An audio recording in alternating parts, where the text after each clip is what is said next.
Assalamualaikum warahmatullahi wabarakatuh.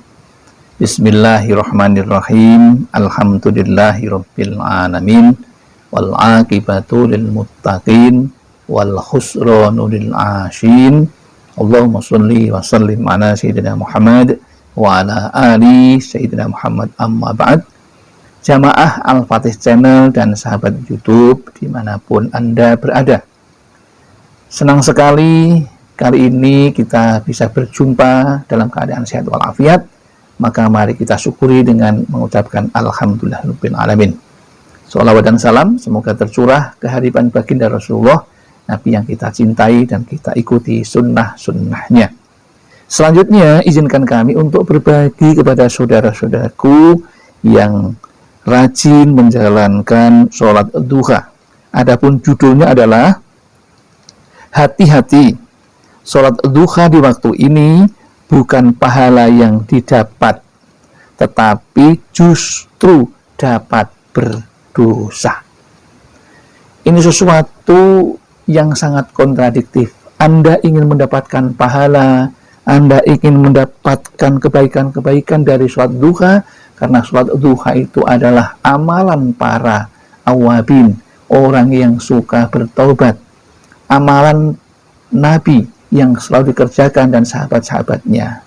Sungguh luar biasa manfaatnya jika diungkapkan betapa banyaknya manfaat dari sholat duha tersebut. Namun jika kita sembarangan mengerjakan sholat duha tanpa memperhatikan waktu yang diharamkan untuk sholat, bahkan untuk sholat apapun, serta menguburkan jenazah, itu pun juga tidak diperbolehkan. Hal ini perlu kami sampaikan.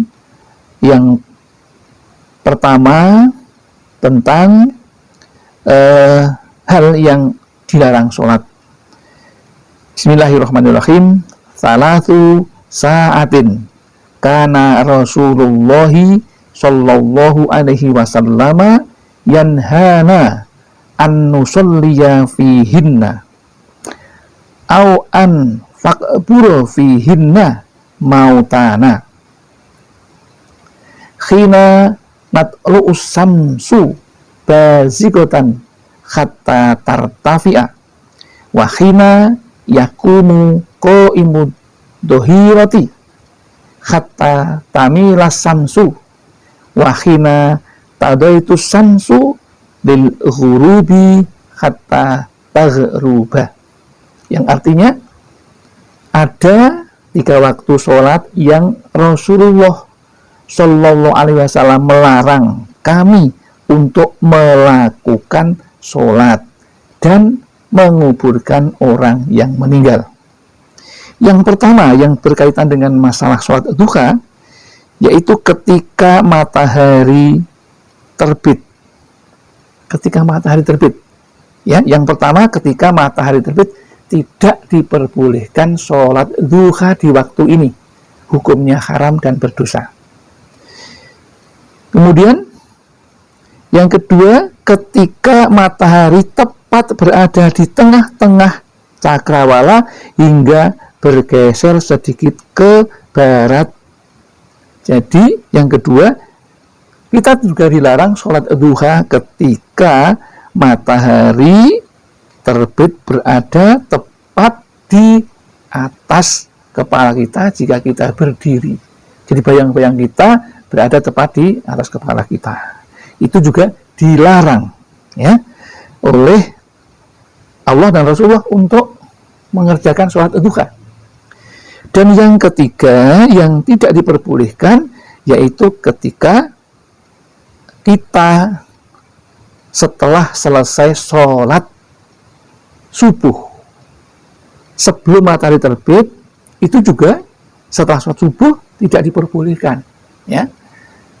Hal ini didasarkan pada riwayat Abi Sa'id Al-Khudri radhiyallahu anhu. Dia berkata, la sholata ba'da duha, la sholata ba'da subhi hatta tartafi as-samsu wala sholata ba'dul asri hatta taghi basamsu, yang artinya tidak ada sholat setelah sholat subuh hingga matahari terbit. Jadi yang ketiga yang perlu diperhatikan, antara setelah sholat subuh sampai dengan matahari terbit juga tidak diperbolehkan meskipun waktunya itu masih cukup.